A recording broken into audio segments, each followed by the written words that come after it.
Was it the peak of console gaming? We'll discuss toy stores, mispronounced paradigm, and ask the age-old question, how old were you when you got your first odd job? It's the Nintendo 64, this week on Nothing Good.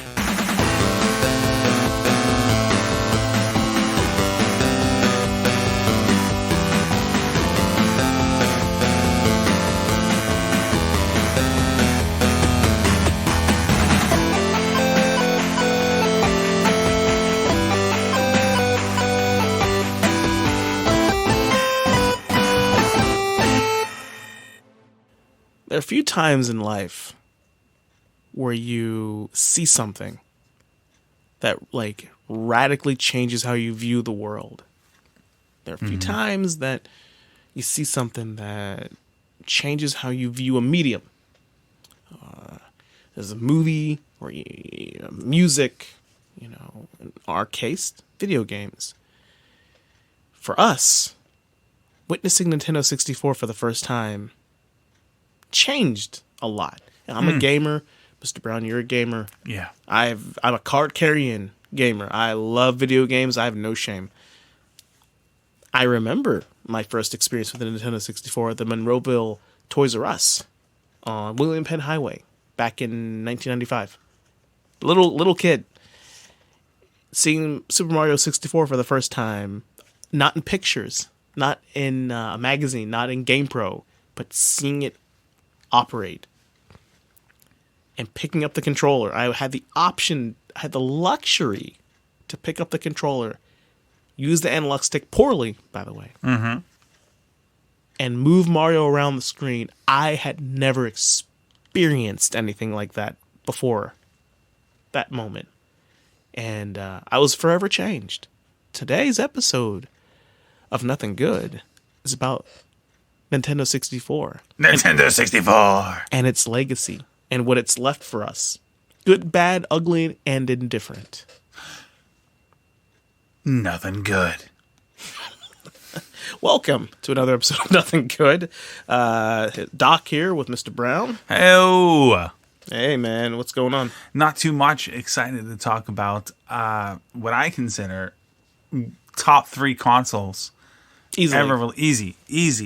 ever released, and it kind of fits into it's interesting that we have kind of nestled here now into a late 90s kind of mode. But yeah, last week was all things Montreal 1997 Screwjob. We are a couple of guys pushing middle age, and ain't nothing more middle age than calling back to the times of your glory days, and Nintendo 64 is quite the glory days. So they were good times. Perfect times. We're talking, 1990. I got my Nintendo 64 for Christmas of 1990. No, birthday of 1996. So it was a little after, almost a year after it came out, because it came out in 95, if I recall correctly. Somewhere in that vicinity. It came out in 95, Christmas 95. I did zero research into the origins of the 64, because that's not what this episode's about to me. Well, I'm just setting the stage here. When I got it, I don't know, about, when you got it, but I got it. I got it for my birthday, 96. So it was almost a year after it came out. So, yes. And you said earlier in our intro that you first saw it at a toy store on William Penn Highway. Toys R Us. Which is, first of all, for anyone who's listening to this but is too young to know the importance of Toys R Us, goddamn. What are you listening to this for? You should be mad at your life. Yeah. But Toys R Us is, so important to a big, and we should do an episode about Toys R Us, because the listener that doesn't know us directly does not know how important Toys R Us is to our story as of our lives and our friendship and all that. I would say nature. that. Yeah. Now, I didn't work at Toys R Us like some people in the room.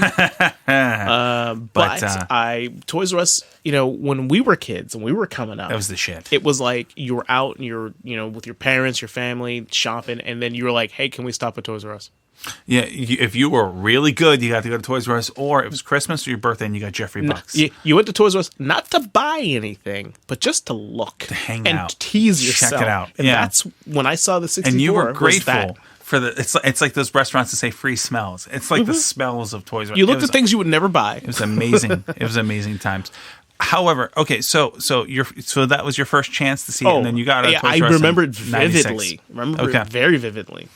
So, my journey to the Nintendo 64 is slightly different. Okay. Where when the Super Nintendo was on its last legs, and so I am lucky that my dad is also a gamer. And very lucky. Yes, very lucky. And he's also a big on the cusp, has always been. He had ColecoVision. He got the Nintendo 64. That's he cool. was always big on the thing. So my dad, the secret to me playing video games was getting my dad to have the bug, right? Mm-hmm. But my dad, branding-wise, was a Sega guy, okay? He's a man of taste. He is a man of taste, and he had the Sega CD. Oh, not so much taste. No, and he did, and he had all of the, you name it, and he had it. My dad specifically got the Sega CD because he wanted the game Eternal Champions because he loved that fucking game, dude. Like, Fun fact. The only time in my entire life, in 38 years of existence, that my father ever, and I'm talking ever, show any interest in true gaming was when he saw Sega CD ever. Like he saw like it was a commercial or what it was, something like, because you know like the full motion video. Yeah, and he was like, "That's a video game." I'm like, yeah, like that's a video game. And he's like, that might be something I might be interested in. That's as far as it went. King the dads, but that was something. Like he played Nintendo with me and Sega Genesis, and that's where it ended. Well, the moment I introduced him to the Nintendo 64 and told him, like, here, here's the analog stick, this is how you use it, he tapped out. We need to get Ron Brown on this podcast. We should.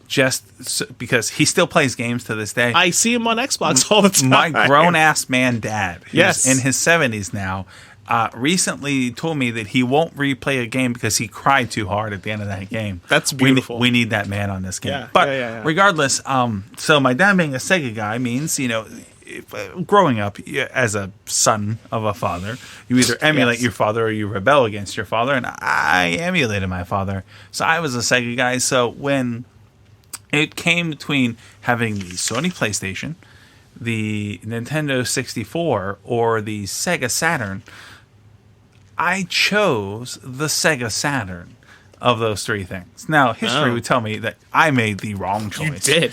That being said, I just, dear viewers, we're not a video podcast, but if you look right over here to over there next to the Intercontinental Championship, there's that same Sega Saturn that I got that year instead of a Nintendo 64 or Sony PlayStation. So my first exposure to our topic here today, N64, was that I had a friend, Mike, who got the 64, and he had one game on the 64. He had Killer Instinct Gold. Oh, God, that game's so good. And he had Killer Instinct Gold. And now, here is a fun fact about me. I don't give a shit about most fighting games. It's so good, though. I love wrestling games, and I love the original 3 Mortal Kombat games. But after that, they started to lose their flavor. But God damn it, did I want Killer Instinct Gold. Listen, I had Killer Instinct Gold. And my sister and I, we used to game together back in the day. My sister's 4 years older than me. We gamed together a lot, like Nintendo, Sega, Super Nintendo, and a little bit of Nintendo 64. She started getting to the age where she wasn't super interested anymore, but we played a lot, because we played a lot of Killer Instinct on Super Nintendo. Oh, yeah. We played a lot, too. We would play each other all the time. And so when I got gold, she was down. Yeah. Because she would always whoop my ass. Because she was older. Her hand-eye coordination was better. She was a little faster. Her read-to-action time was faster. But I was starting to get better by that point. But Killer Instinct Gold, great soundtrack. Oh, great dude, soundtrack. Slamming game. So, but I got my ass whooped all the time. But it was my first hands-on with that controller. And then here's the moment. Here's the moment. It wasn't gold, right? It wasn't the controller. Because I had gotten the Toys R Us catalog that had Mario 64. Shout out to the old catalog days. Oh God, Toys R Us catalog. When we do our Toys R Us episode, it will be a whole thing about the catalog. Yeah. And the Pilotwings and all that stuff was advertised, right? But it wasn't. I forgot all about Pilotwings. Pilotwings 64, I had that too. man. I don't know how I forgot about that game. That was the so good. And Pilotwings was the stepdad game. Like your stepdad who was trying to impress you, who didn't play games, he could play Pilotwings, right? It was so fun. It was relaxing. My friend and his mom went to go rent a game at a place called Farmore at the time back in the 90s. For right? those of you who have never heard of that was a store. Farmore was the predecessor in the Northeast before Walmart kind of invaded. Farmore was I forgot all about Farmore. But they had rentals, video Yes, and movie rentals at Farmore. And he went, and they took me in their little blue station wagon, and they went to Farmore to rent games.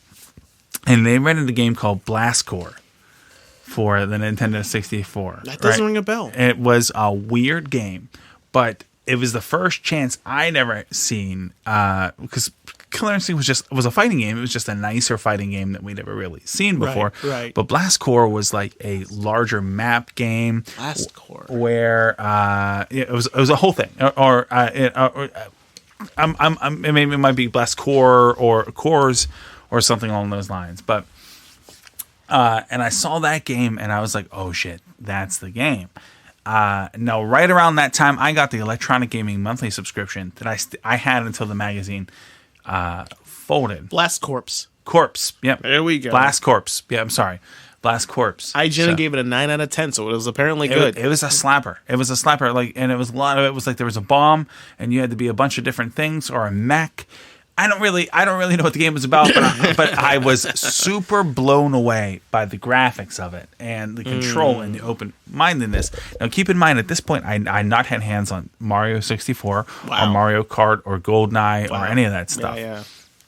So that's what I wanted, right? That's what I wanted, and you got yours in 96. Mm-hmm. I want to say 97, 98 for me. Right? Wow, you're getting close to the end of its life cycle by like 98, 99. It was pre-Ocarina, obviously. Okay. But I got the 64 for Christmas one year, and my brother and I had to split it because that's, low-income families. You had to split one video game console between two people. And we got Mario 64 and Rogue Squadron. Oh, and Rogue Squadron. Rogue Squadron. And let me put it, Mario 64 was sweet, and it was cool, and it blew my mind. But of course. I couldn't wrap my head around exactly how badass Mario 64 was.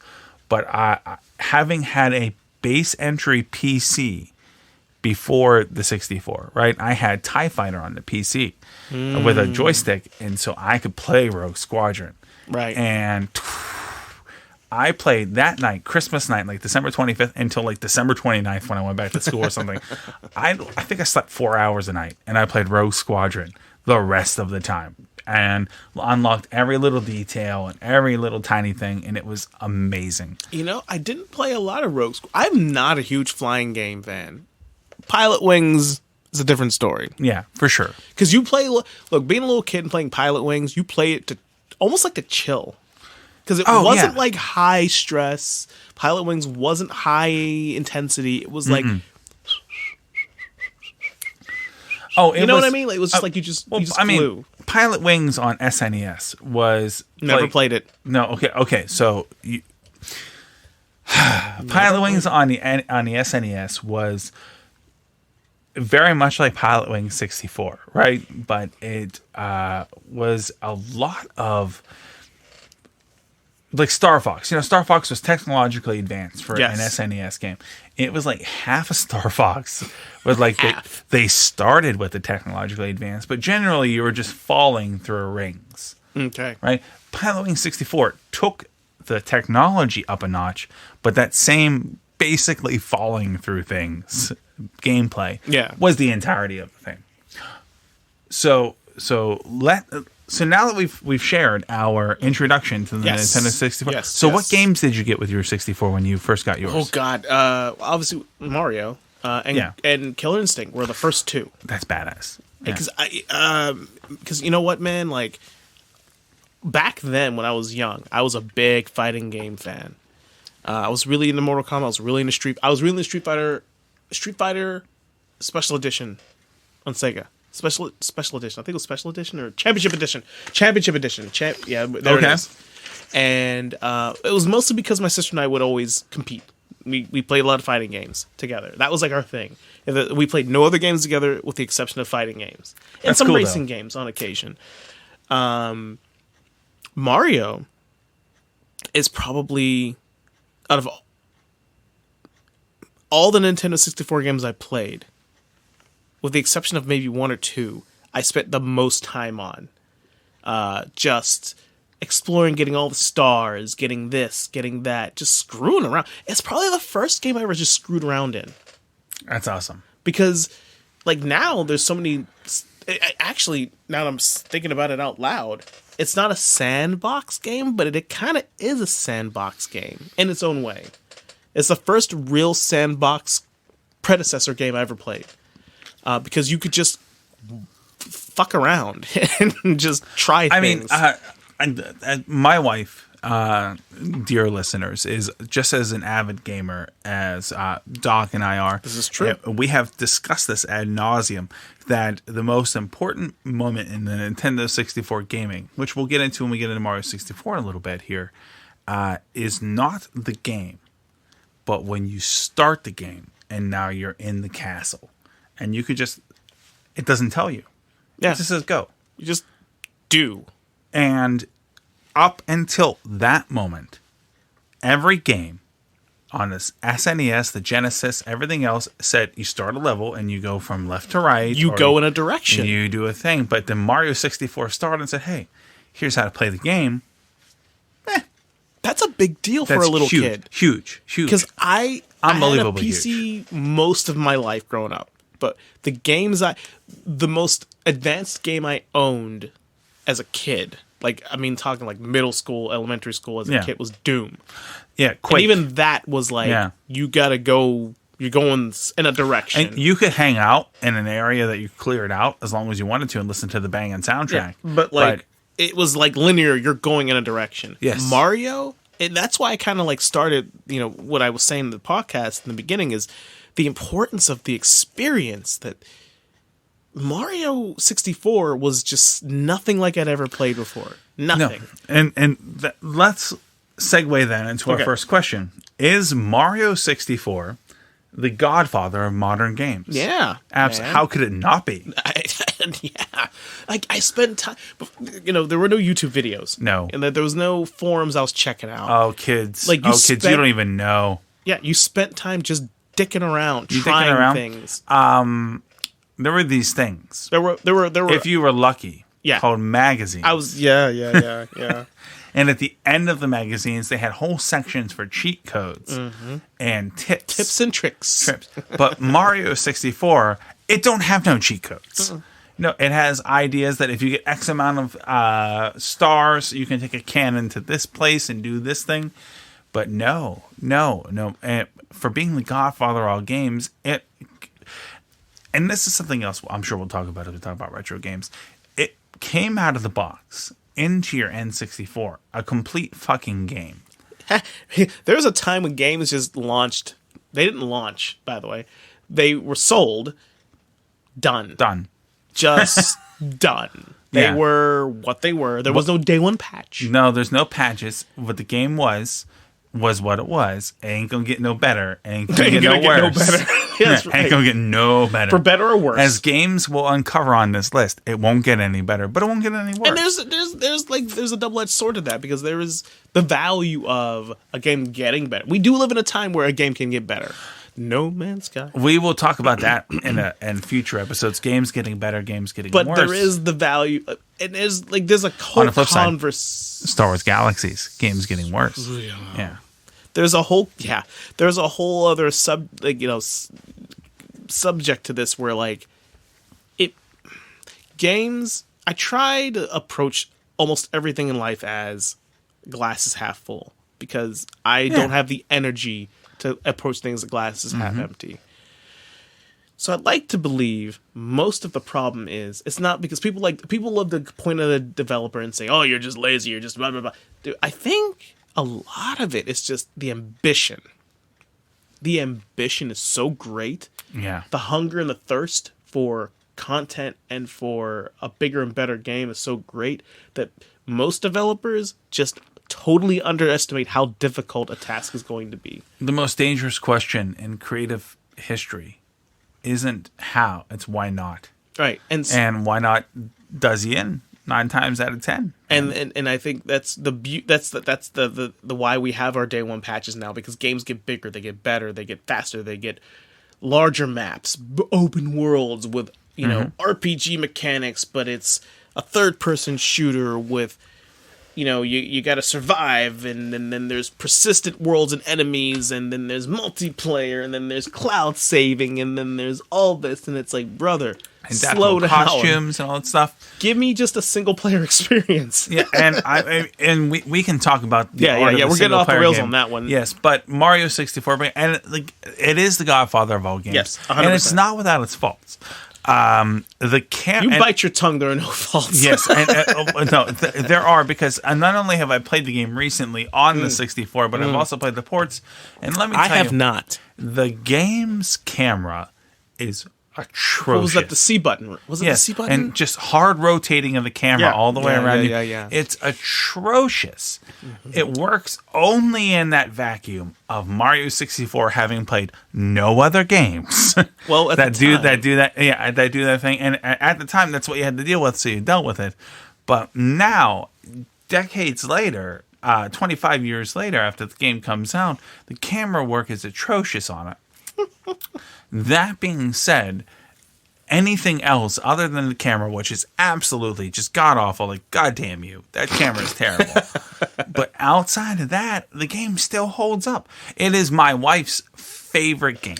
And this is the lady who will spend hundreds of hours on other games and then turn around and just say, this is good, but it's not Mario 64. But it's not. Like, you spent 300 hours on Stardew Valley, and you're like, but Mario 64, though. And Mario 64 was just solid.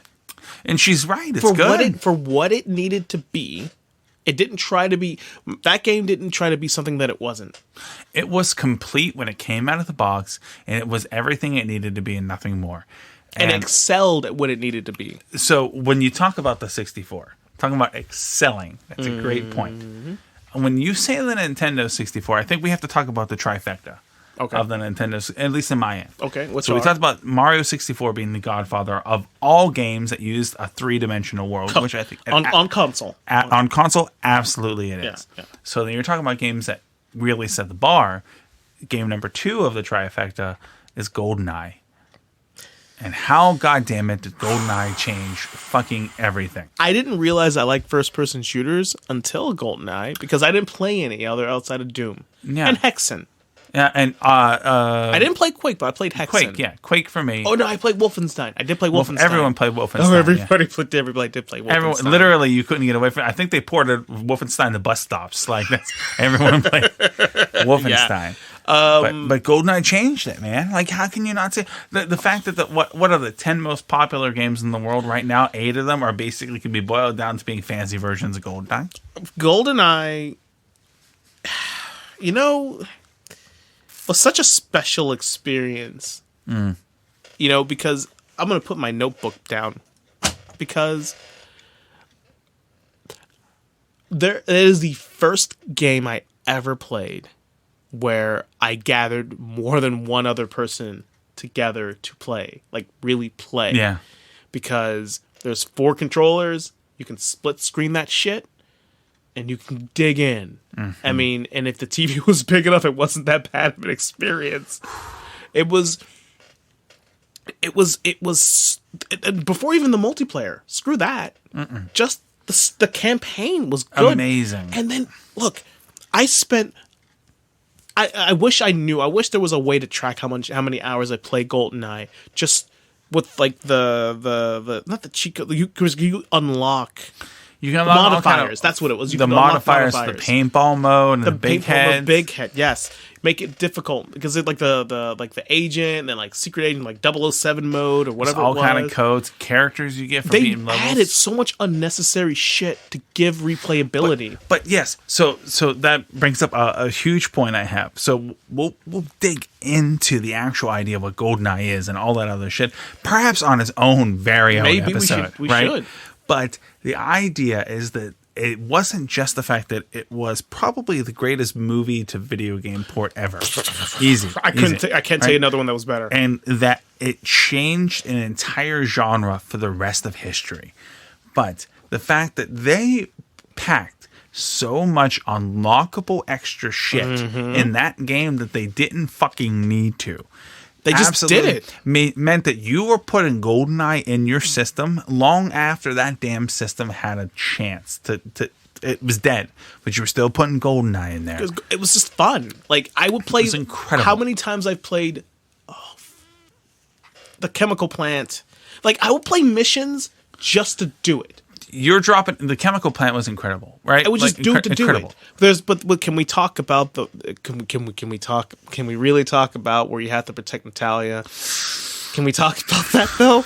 Because I know I can't be the only person here who wanted to rip my fucking TV out of the fucking universe and throw it across the room because it's so she just wanted she's getting shot. So and first just of all, protecting her was awful. I have to separate 12-year-old, 13-year-old Noah from the cast in that movie. Man. Because goddamn, that movie was amazing. Yeah. And the cast in that movie is amazing. Yeah. And, Great movie. Great movie. Amazing movie. And so the actress who played Natalia could absolutely do no wrong in my eyes at that time. However, little did we know that the very first escort mission in the history of video games would honestly represent the entirety of escort missions in the history of fucking video games. And so really, when you think about it, the first one didn't do us wrong because none of it's ever been right. That's right. Right? But it was the first, that's me. Someone correct me if I'm wrong, but that's the first escort mission in video games that I can recall. And holy shit, it was terrible and awful. And you're just trying to keep her alive. Playing with your Kalashnikov, just firing and assuming you're playing it on a normal mode, it's still difficult. Doesn't that half the games look like someone just took a pool cue the other way of a pool cue, and that's what you're pointing at people firing guns at? Yeah, it's really awkward. But yeah, I remember like struggle bussing through the harder difficulties on that, just keeping her alive and just getting so frustrated. Because it went secret agent, 00 agent, right? Yeah, I think I don't think I ever beat the escort on 00 agent. I couldn't tell you if I did. I believe in my heart that I didn't. Yeah, Secret Agent. Yes. I didn't. I'm sure about 50 tries. Yes, Secret Agent. But no. it was a point of contention between everybody that I knew that had that game. Before we move on, because I honestly realize right now that we could have a whole episode on GoldenEye because that's so badass. This is like a thing that happens. I don't know if anybody's noticed this. That we get to a point where we could really deep dive this. We're going to listen back to our episodes and go, okay, we need to make a note. We need to do this. Yeah, we need to do just Bret Hart and Austin. We need to do just GoldenEye. It was just such an awesome experience. Killer Instinct. And we should do one from all Killer Instinct to all the fighting games previously. Eternal Champions. The one of the most violent games I ever played. Clay Fighters. Great game. Primal Rage. Primal Rage. There we go. The whole reason I got a Sega channel. God damn it! I was gonna say we can do an episode on the fucking Sega channel if we really wanted to. We're getting so many ideas. But the last thing I'll leave on the GoldenEye, besides the fact that the soundtrack fucking kills in GoldenEye, okay? Yeah. One of the missions where you're dropped into I think it's early in the game where you're going to the satellites and it's nighttime, right? And you're outside was the first time I'd ever seen here, go follow this road and follow this little blueprint. But there's this whole cavern you're in, and and it was just incredible. And I remember sitting there when I got the game, and I was just like, I was calling people over, like, look at this, what you could do. Oh, dude, GoldenEye was incredible. That was one of the games that you would just, I wouldn't say experiment. That's not you play a mission with a certain set of modifiers just to see. It was the first game I ever played. Here we go. Yeah. GoldenEye is the very first. I feel confident in this. It is the very first game I ever played where I would try to challenge myself. Okay. Yeah. I would try to make things difficult. I would try hardest difficulty using only one particular weapon, only doing chops. Start doing that shit. Yeah. Because that was the beginning stages for me as soloing a difficult dungeon in a game. That's badass. That was the beginning stage of that mentality for me. That's the game. I love a challenge. I love going. This is designed for 3 to 6 people, but it can't be done with one. Hold my beer, motherfucker. You know what I mean? But that GoldenEye, I spent too much time playing one game just for that reason. I will tell you the game that I realized that I did that in, and it was WCW NWO Wait. Before we move, are you an odd job guy?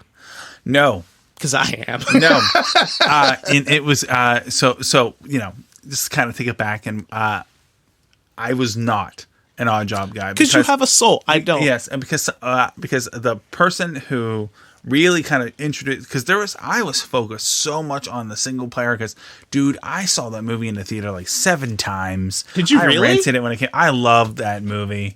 To me, that was the first Bond movie I ever saw in real and knew what I was watching. Right, Same. And the movie was killer, and it was acted great. But I wanted to be Trevelyan. Yeah, Trevelyan. 006. Sean Ben. Yeah, 006. I wanted to be him.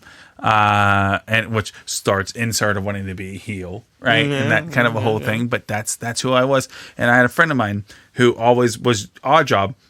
Excuse me. So when we would play the temple, I would never look up over a certain part, like half horizon. I would always look down because I know that little shit was somewhere around the corner. Hat coming around the corner on you. And you just drop some proximity mines and let him slide and strafe around and blow his dick off. But no, not an odd job guy. But the first game I ever, and we'll talk about it later, that I ever pushed myself in to say, oh, I'm good at this game. And I feel like I was WCW NWO Revenge. That was the one. It wasn't World Tour. But we need to do an entire episode on Nintendo 64 wrestling games. Yes, which we will sprinkle over today, but we absolutely will. We are not deep diving in that tonight. No. But as far as the deep dive, we talked about the trifecta, Mario 64, and GoldenEye. And now, here's number 3.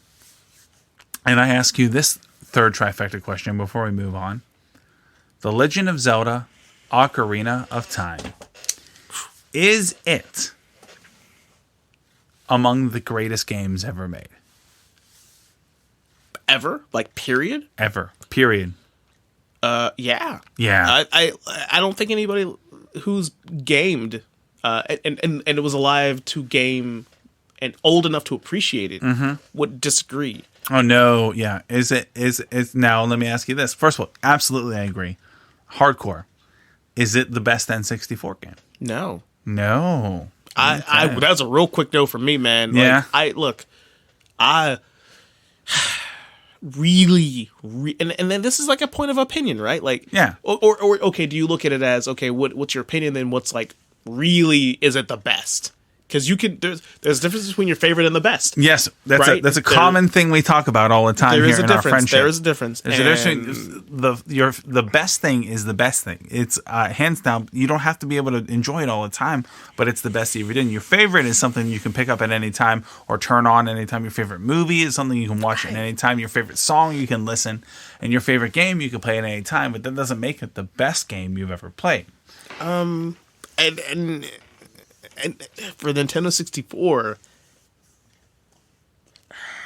I'm really thinking about it now. I mean, maybe, but it is. If it's not the best I've ever played, and I'm like, what's the best then, Jones? There's so many good games that came out that were just solid, but maybe Ocarina is the best I ever played. Maybe now that I'm really thinking about it. I mean, it is a masterpiece of a Nintendo 64 game. It is a fucking masterpiece. It's a masterpiece of any video game. And I can tell you, like, the joy I had playing it, and the challenge. The shit was challenging. You know, what was it? The underwater world.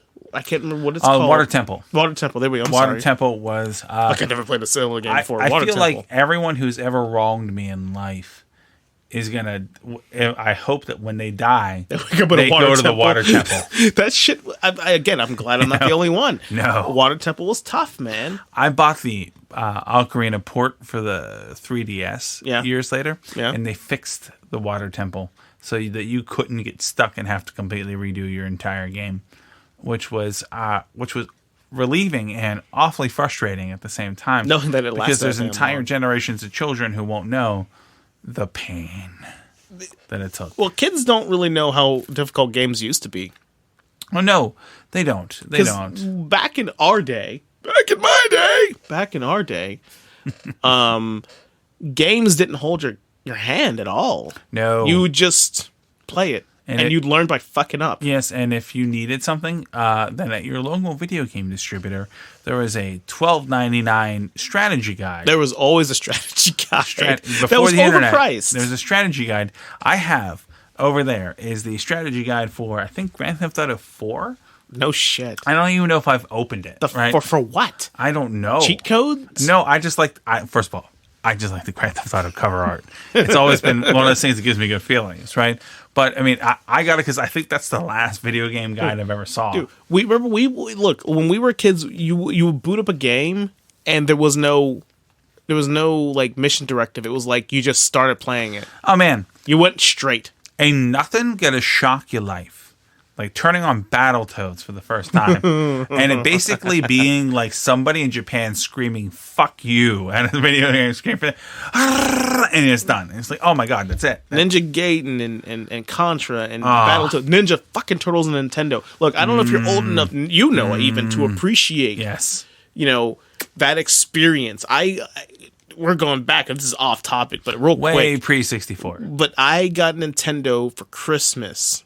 Years after it came out, because it came out in like 85, and I was like, it literally came out in 85. I was like 3 when that happened, but I was like maybe 6-ish, so it was a few years after, and it was for Christmas. And I remember I got a ton of fucking games. Like I don't know where my parents got all these fucking Nintendo games from. They had to been cheap shit, but one of them was Ninja Turtles.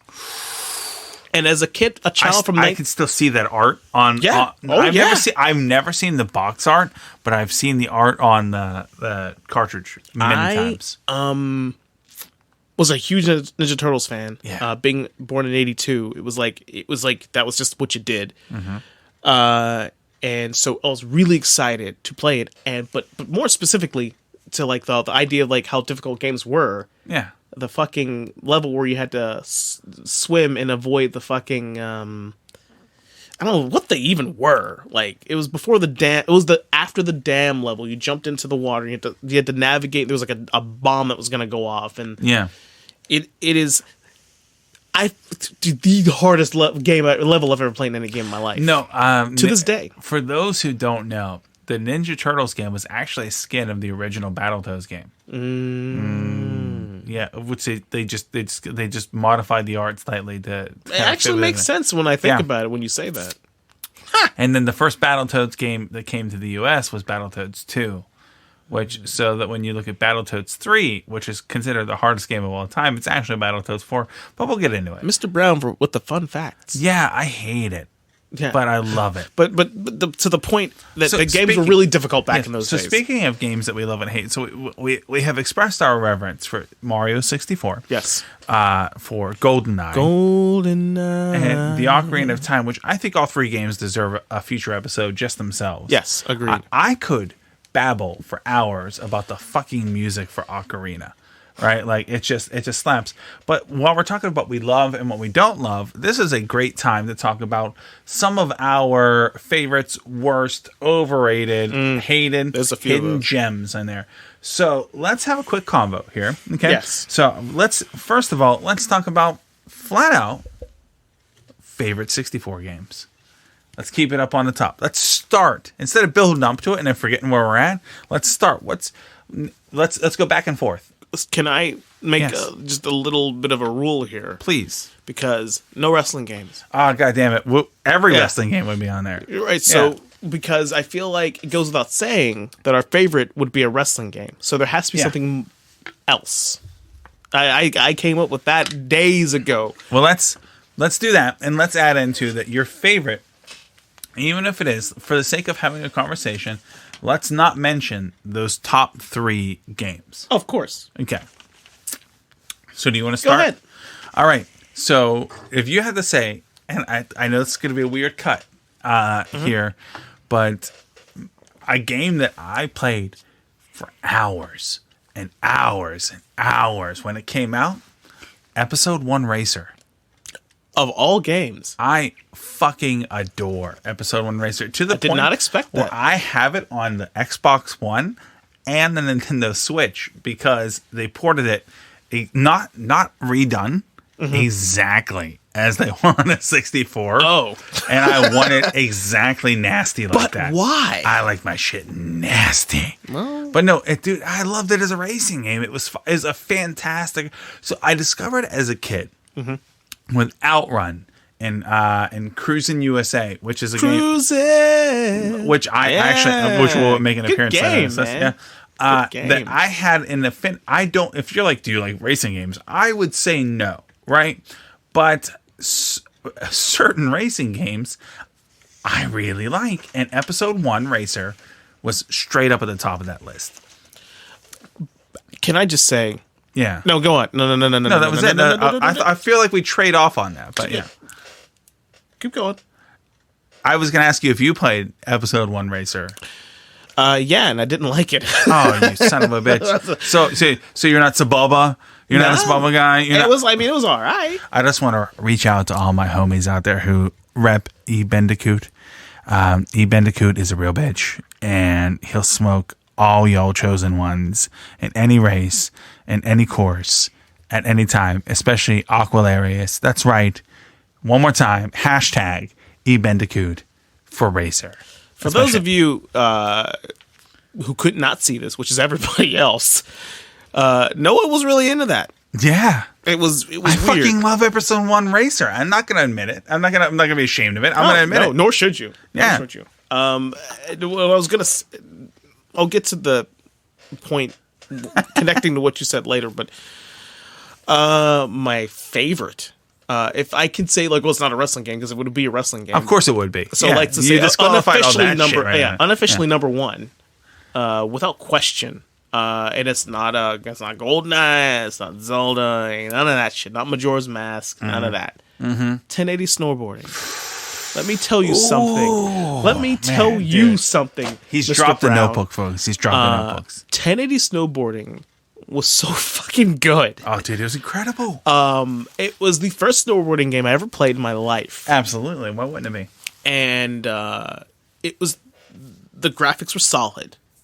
The soundtrack was so good. The music, the vibe. Dude, it slapped. Every snowboarder had their own stats, their own they were good at certain things. But more importantly, again, it's a lot of firsts because I was formative years. I was young, learning how to really. I don't want to say I don't count like my 8-bit days because I was a little kid. Like, you played and you gamed and you were obsessive about things. We all kicked the shit out of the Genesis. Okay, we all did our thing. But we cut our teeth there. Once I hit like 96, 97, 98, 99, I'm getting older. And I'm like really digging into the stuff that I like. Like, I'm really finding out what I really like about gaming. Because back when we were like younger, games were like, well, it's a sports game, it's a strategy game, it's an action side scroller. You know what I mean? Like, there wasn't much. But we're getting in like, dude, 1080 snowboarding was the first game I ever played that like I wanted to master on like a granular level. Like, I wanted to get so good at it. Yeah. I want to hit a 1080. Right, I rented that from Blockbuster, not knowing what to expect, and it slapped so damn hard. I don't think I turned it off until the 2 or 3 days from renting it. I own that game. Incredible. I own that game. I played that game relentlessly. I played that game like it was my job because there was like a skill ceiling. I could hit something. Like, I'm like, okay, I want, because if I'm remembering this correctly, you could like have like the computer. You could race the computer, and the computer would like do moves. You're like, and I would simply just do the half pipe. I would just do the half pipe and practice and practice and practice. And the 450, 720, 1080, like that whole thing. It was so good. If I could say there was any game that was my favorite, 100% 1080 snowboarding. See, I respect that. I have to chime in there. So first of all, yeah. I like to think about games. First of all, take away the Zelda games, right? You have to take that. And then you take away the wrestling games, right? Which we took away. What game do you play at 2 a.m. when your parents don't want you to be awake? Right. You're playing on your little 13-inch TV in your room, right? And then that's the game you're going to say. For me, it's either Episode 1 Racer. I loved 1080, right? Loved so it. good.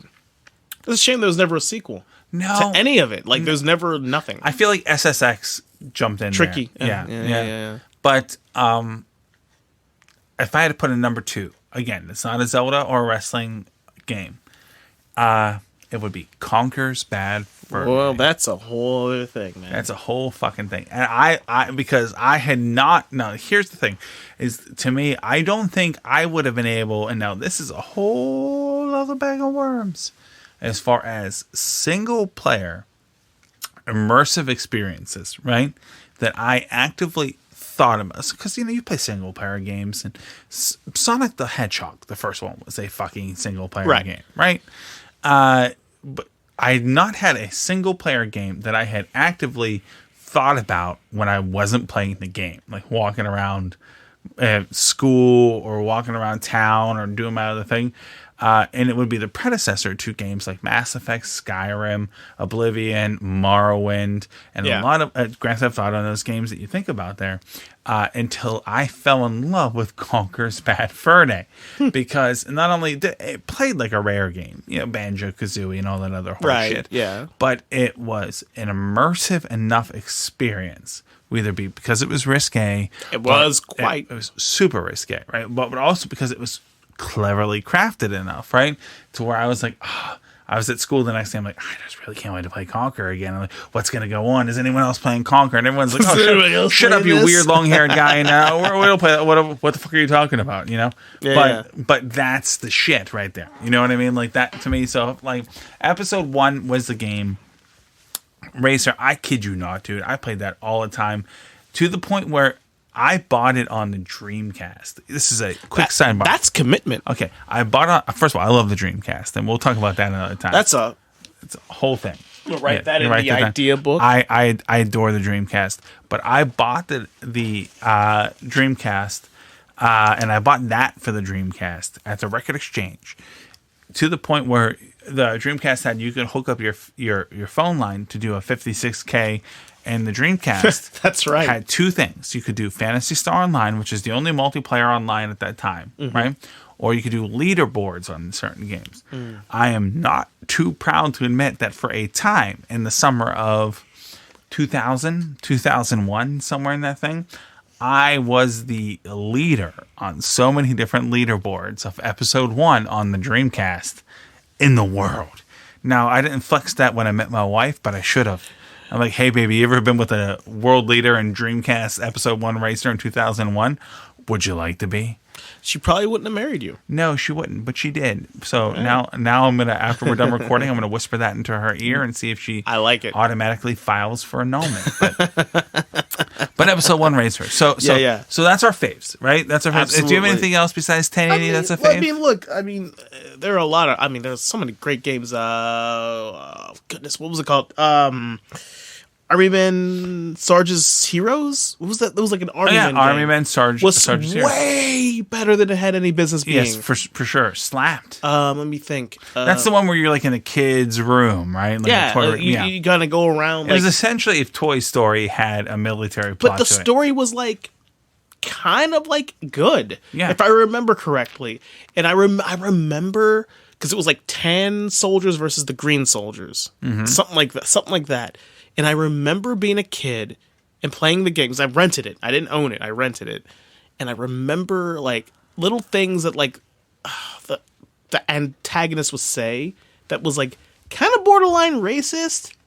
If it were one would say that the green army guys are fighting the tan guys. Right. It was just, he would say things. I'm just like, I'm just like reading and going, this doesn't seem right.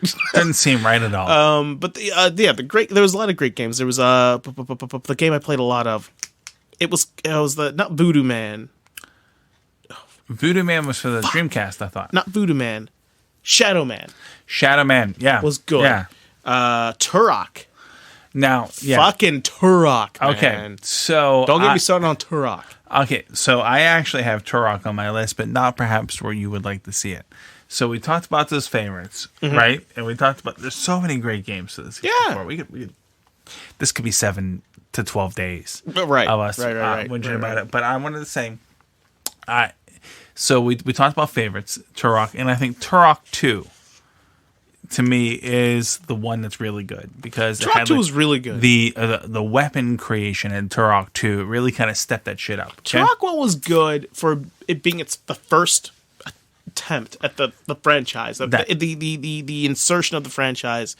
And if I remember correctly, it was one of those other games that were like, it was a ton of cheat codes and like things you could so many screw cheat around codes. with. You got in a cheat code magazine just to get all the shit from Turok.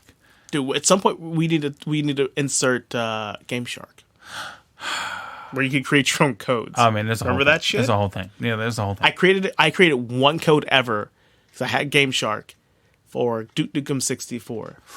It was invincibility in one level in one section.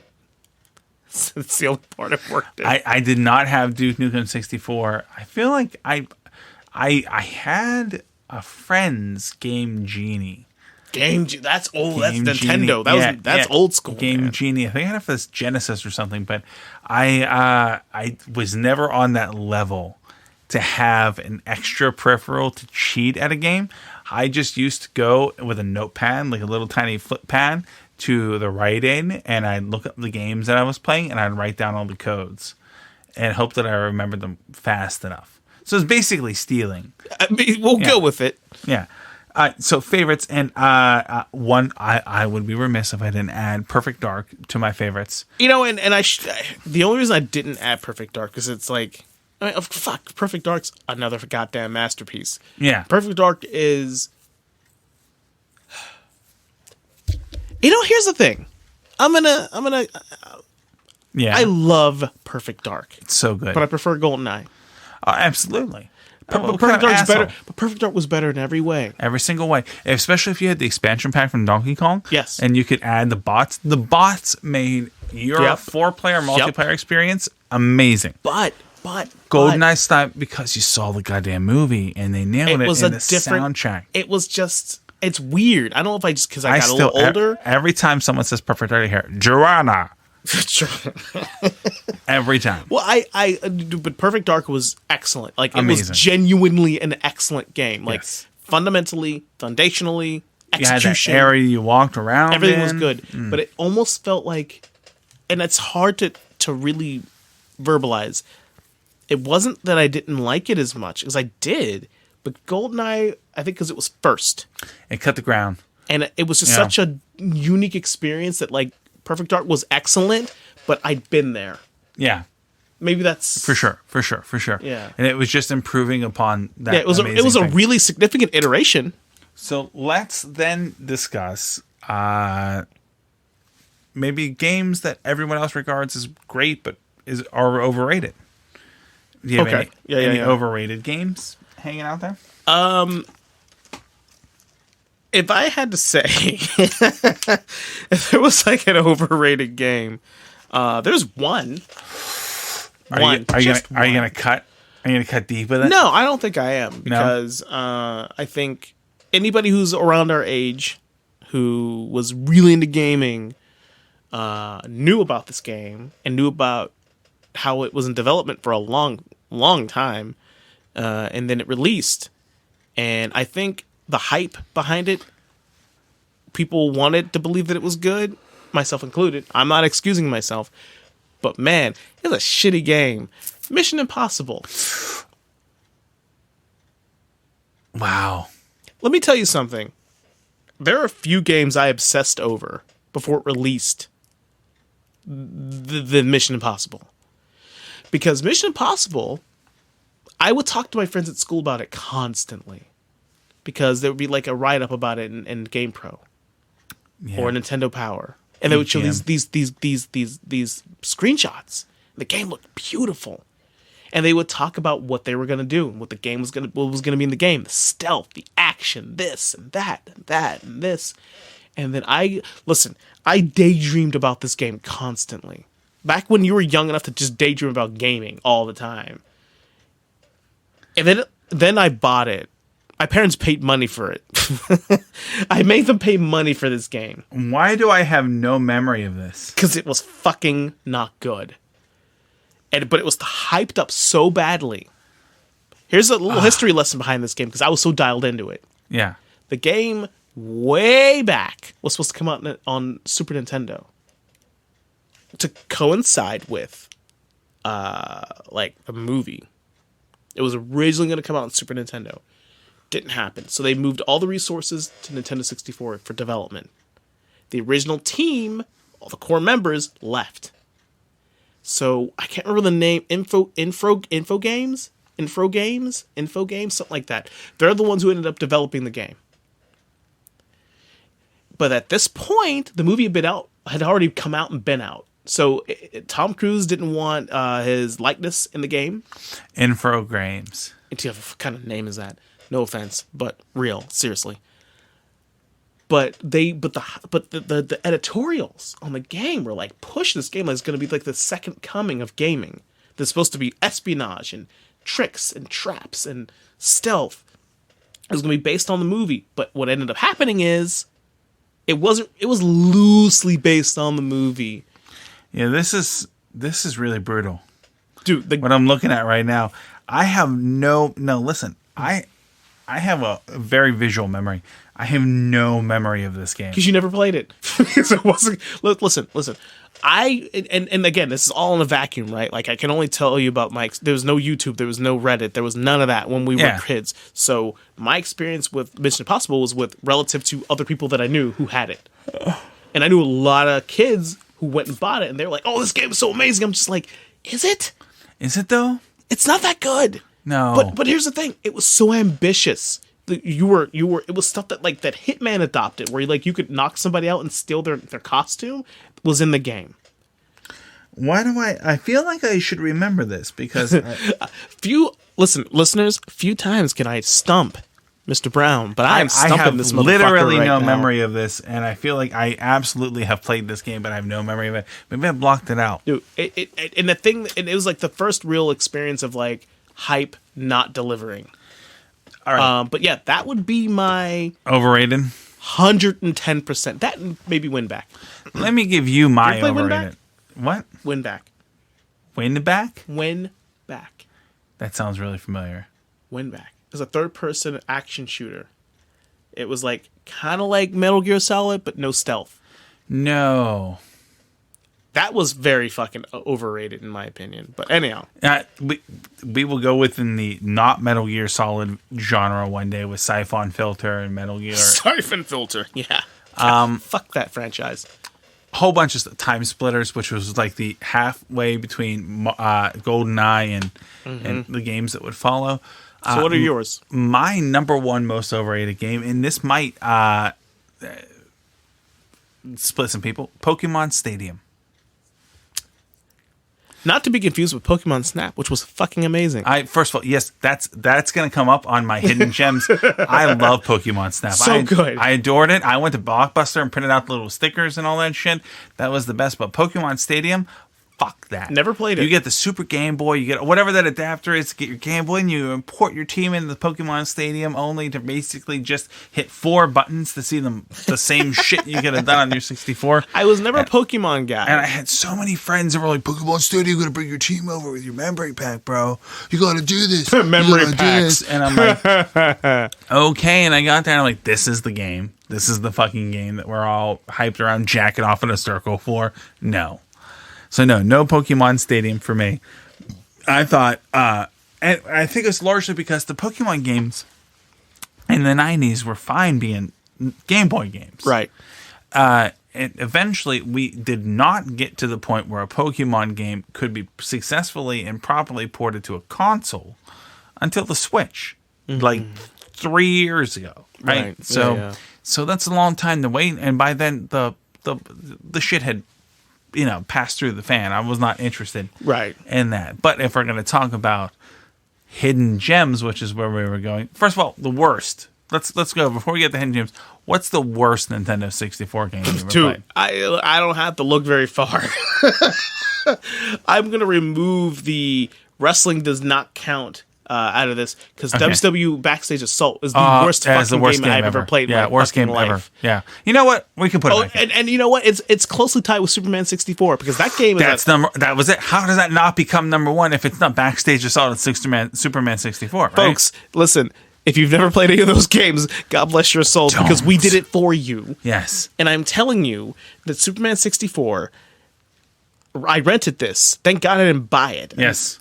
I was, because at that, I think I was old enough to have like had a summer job or after school job at that point. I didn't pay money for that like directly. That game was a certain level of hell.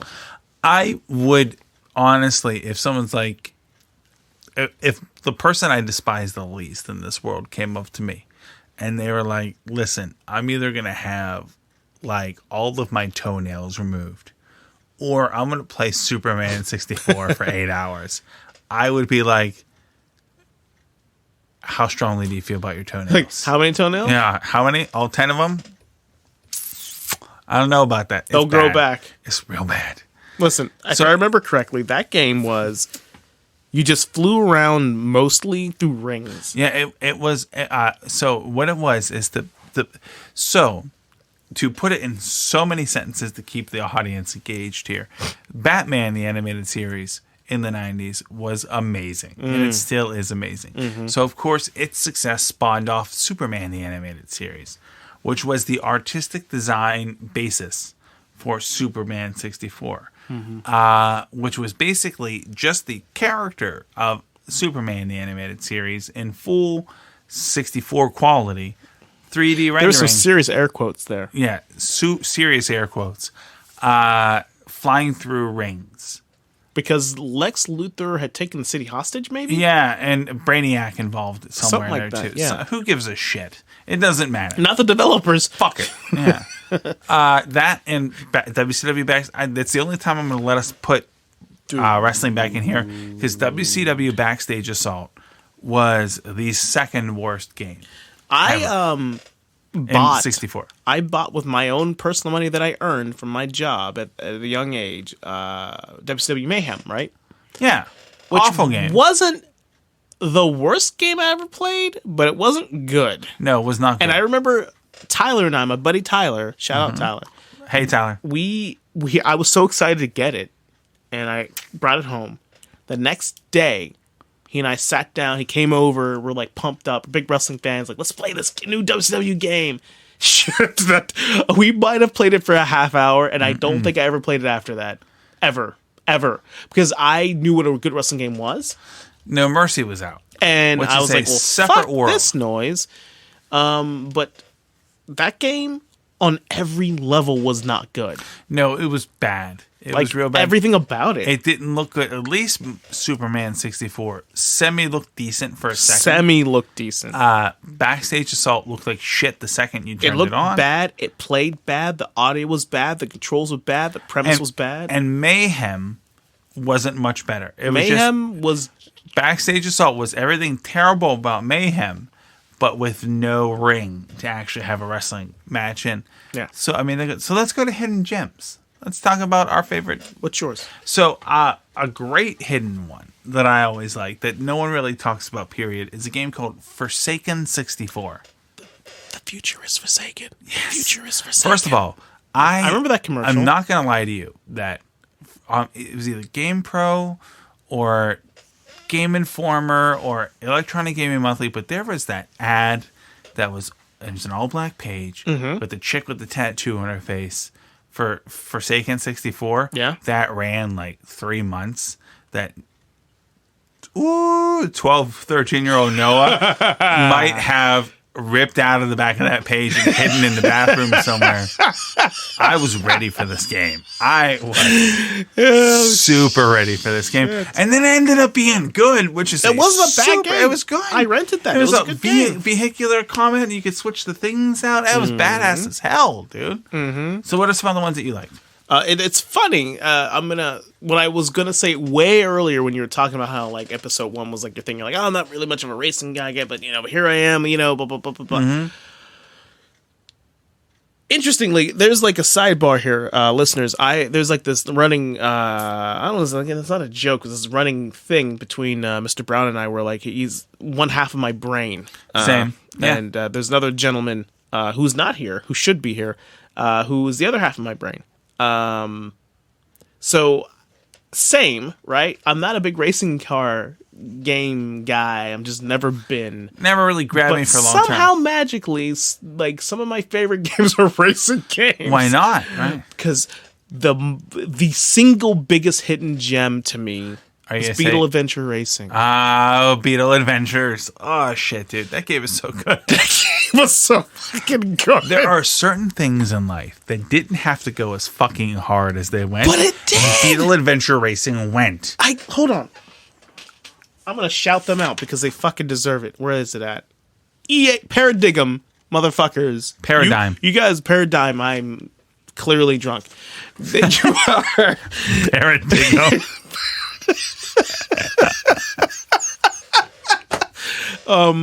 Paradigm. You guys really made a serious fucking amazing game. Because look, it could have just been like, here's this game. You're gonna race beetles. The premise is fucking stupid. It really is stupid. But like, there was like, you were rewarded for exploring because there were like parts in the courses where you just bust through a wall and keep going. And like, there it is. Again, the soundtrack was good. That's going to be a recurring theme that pops up here with the 64 games. Soundtrack just keeps slapping, dude. It's one of the few games that were not fighting games that my sister and I would play fairly frequently. We would race each other all the time. And the different Beetles had different stats, if I remember correctly. You could customize them. I think you could customize them. There was a certain extent to which you could tweak them. The bottom line is, it was fun. Like it was, and then I would have friends who'd never heard of it. They'd come over and go, "What is this?" I'm like, it's Beetle Adventure Racing. What? And then you slap they it sit down. and play, and they're like, "Oh shit, this game goes. This game is fun. Hell yeah!" All right. So on the subject of racing games, not having any business to be as good as they were, Diddy Kong Racing. Diddy Kong was excellent. It was the first game that I ever knew of that you could drive or fly or boat all in the same game, and it had no business being as badass as it was. That game was super, super good. Games that had no business being hidden gems, fun, right? That had no business being as fucking badass as they were. I'm gonna just call it out and say this: South Park 64. That goes way back for me. That game was a time and a vibe and an era of society that unless you live through it, you'll never know. But my God, that game slapped. And it was like getting through with the dart guns and the turkeys and all the South Park references. I don't give a shit. That game was good. Did you again the theme of racing games, because apparently South Park Rally? No. What? San Francisco Rush. Yes. And I don't know if it's even considered a hidden gem, but motherfucker, that game was like fun. Fun. Cruising USA and what was it? Cruising World, right? Yeah. After that. They were put them in and go, and they're fun game, but they were basically arcade ports. San Francisco Rush, which was also an arcade port, was badass, dude. That game slapped shit. It was like what it was before there was Overdrive. Was it over? Yeah. There was Rush. It was cool because, again, like Beetle Adventure Racing, you were rewarded for exploring it. Because if I remember, with like the stars or coins or keys that you could get in the levels, and as you collected them, you unlocked fucking something. I don't fucking remember. What was the futuristic one from San Francisco Rush? San Francisco Rush 2049. Yep. I also owned that. That was badass. That was also good. Not as good as the original, but it was good in a different way. Oh, man. Now you're like racing games. Not being a racing game fan, somehow magically some of my favorite games are racing games. Absolutely love a whole shit ton of racing games. So we covered our hidden gems. Yes. We covered our favorites, the worst, overrated. I guess really kind of and first of all, let's put a little bow on it and say the Nintendo 64, obviously one of the top consoles and a super huge part of our gaming and personality development. Big time. So, I guess that two-part question I'm going to ask you here at the end of the episode. Yeah. Do you think we'll ever get an N64 Classic the way we got the NES or SNES Classic? And would you buy it? No and yes. I don't believe we'll ever get that because that'd be too perfect. That'd be amazing. That I would 100%. I'm not super like into the whole like mini console thing that's happening. It's cool that it's happening, but like, I've been there and done Basically that. an emulator station. Yeah. However, if there's a Nintendo 64 version, you bet your ass that I'm gonna be pre-ordering that shit because I would love to play Beetle Adventure Racing again if I have the chance. Or San Francisco Rush, or fucking Shadow Man. Are you kidding me? Legacy of Kain Soul Reaver. If I could play fucking Legacy of Kain, like, look, brother, there's so many. If I could play Castlevania 64, one of the most frustrating games I've ever played in my life. We haven't even talked on Mario Kart 64. Fucking Mario Kart or Smash Brothers. Like any of the or Castlevania, any of the mainstay Nintendo that we've just been dancing around the outskirts. Which you know that hardcore Nintendo shit is what's going to come on that. We're not going to get Top Gear Rally on an N64 Classic. Right. We're going to get Smash Brothers, Mario 64, Mario Kart 64, some other shit on But there. there's just a ton of games that I would love the option to play again. And so yeah, I mean, I would pay top dollar for it and have no shame. How about you? Oh my god, yeah. I'd buy 2. Do you think we'll get one? No. I just feel like it's not gonna happen. I feel like so with the advent of the Switch, and they've had the virtual consoles on the Switch for a while for the NES and the SNES, and we've gotten they drip fed the Mario 64 port as far as Sunshine and Galaxy goes on there. So I would love one. But I don't hold any real hope out. But that being said, if tomorrow came out, and it came out that they were doing it and they were taking things, I'd be like, you know what, you can take a couple toes.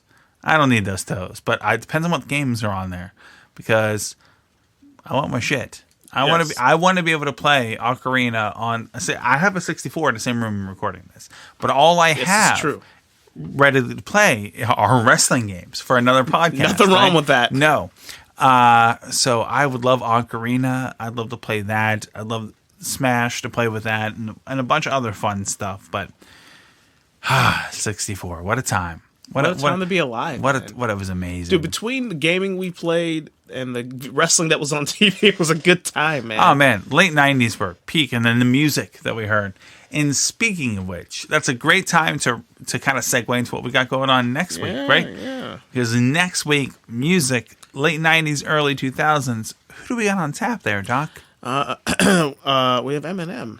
One Marshall Mathers. So, and the subject is really strange, actually, because I'm still not 100% sure how I'm going to tackle this. I've been thinking about it, and I'm not sure. Like, I know what I really want to say, and I know maybe for some listeners, like, the idea of Eminem is like really offensive to them and maybe on like a really truly fundamental level because, to be fair, he says a lot of shitty things. Horrible things. About a lot of people, some marginalized, some not. And, this subject I don't take lightly because as I'm older now, and I don't listen to nearly as much Eminem anymore at all, the way I used to, I'll save a lot what I want to say for later when we record this next week, but I'm really interested in how this is going to go. Yeah. I mean, as we've talked about before, we'll probably get into a history of personal experiences with hip hop, with all kinds of other things where we first heard Eminem, our kind of version and perspective on his career and influences. Ask the grand thing, is he technically, and I mean as far as technique goes, is he technically the greatest rapper of all time? And a lot of other questions. And then as far as great questions, one could say that Eminem is a master of his game. This guy. But the week following Eminem, speaking of masters, you like how I did that little? I did. I saw it coming a mile away. Segue. Oh boy. Yes. After that, we have our next episode is Masters of the Universe, which specifically the movie, specifically the 1980, not sure what year movie. Oh, we're going to talk about all things He-Man, though. Dolph Lundgren and Frank Langella. Yeah, listen. This movie has a special place in my heart. Again, I'm a couple years older than Mr. Brown here, and you'd be surprised those couple of years mean something. Like, Oh, for sure. There As far as 80s pop culture properties, I for can sure. say with pure certainty, there are only a handful of films that I watched more constant. Because when you're a little kid, you watch movies on like repeat. It's like a weird. Oh yeah, over thing. and over. Howard the Duck was mine. Yeah. Excellent film. But well, you know what I mean. Excellent for what it was. Dear listeners, at one point, Leah Thompson has a very, a very, what was it? Tasteful. She does a thing. She has a tasteful sex scene with a duck. Yeah, she does a And thing. that, now what I know about that and what I know about myself years later, it all checks out. Yeah, That's all I'm saying. it all makes It all checks it all out. formed you. But yeah, the few movies I ever watched as much as Masters of the Universe, and I think for my money, one of the greatest performances I've ever seen. Well, in the meantime, between now and Eminem, I'm going to watch Masters of the Universe. Please watch it. And we're both going to try to watch the new one that is most cartoon? recently out on Netflix. I'll dig into it a little bit. I do have Netflix, so You know, we're going to talk about it.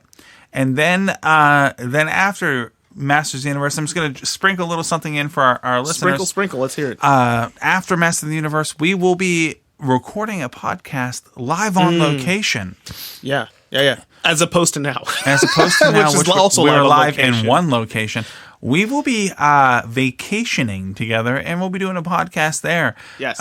Live from the beach. So stay tuned and make it super meta, but we'll see how it goes. Yeah, I'm looking really forward to it. It's going to be a good time.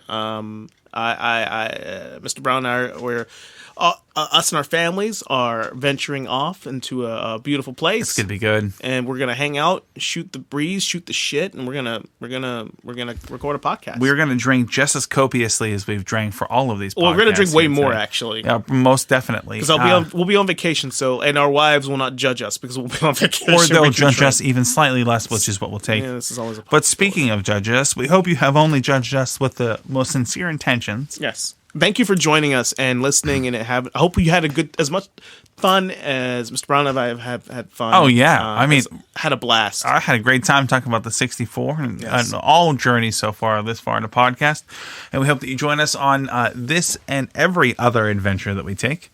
Yeah. All right, are you ready to say goodbye? Say goodbye. Have a good night, folks. Have a good day. Be safe out there. Take care of each other. All that bullshit. All the fun stuff that people like to say, but thanks for joining us. We appreciate it. Nothing good. Thanks for joining Nothing Good. Nothing good. Just what he said. Nothing good. All right. Later.